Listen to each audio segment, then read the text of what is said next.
long time of teaching, I've been encountering all kind of people, and let me share with you something that happened to me while I was in Holland shooting a DVD for, it was about guns and ground. They brought a very big director to help to do the shooting, and he was director for Amsterdam. And we start performing all the gun disarming, you know, the CKM, amazing gun disarming. And as I performed that, after an hour and a half, he said, "Stop, I am leaving. I cannot see this violence anymore."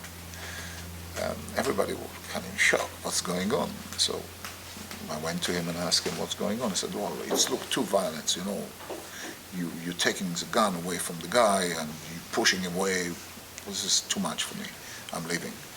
I said, "What would you do if somebody break into your house, kill your wife, and put a gun to your head?" And he said, "Absolutely nothing."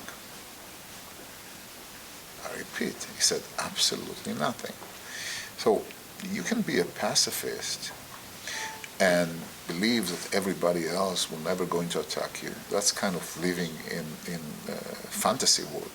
Or understand that evil exists.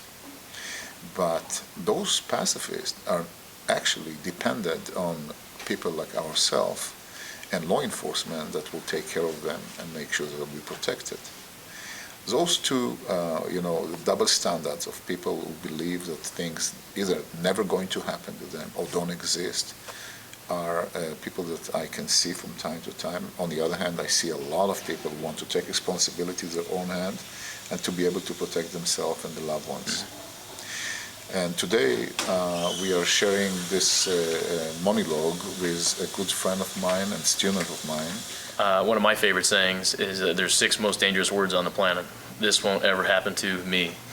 And it's amazing because it can't happen to you.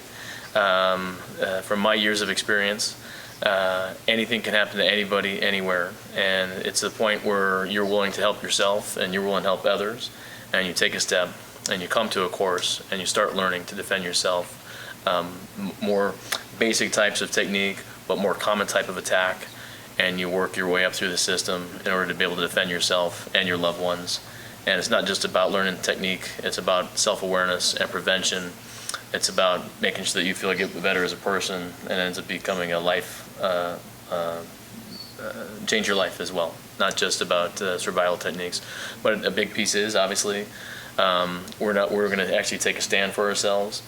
And for example, there's a law enforcement personnel, happens to be a sheriff right now in Wisconsin, and he's basically telling people, learn how to defend yourself, go out and get a gun, because when you call 911, they're not going to be there right away.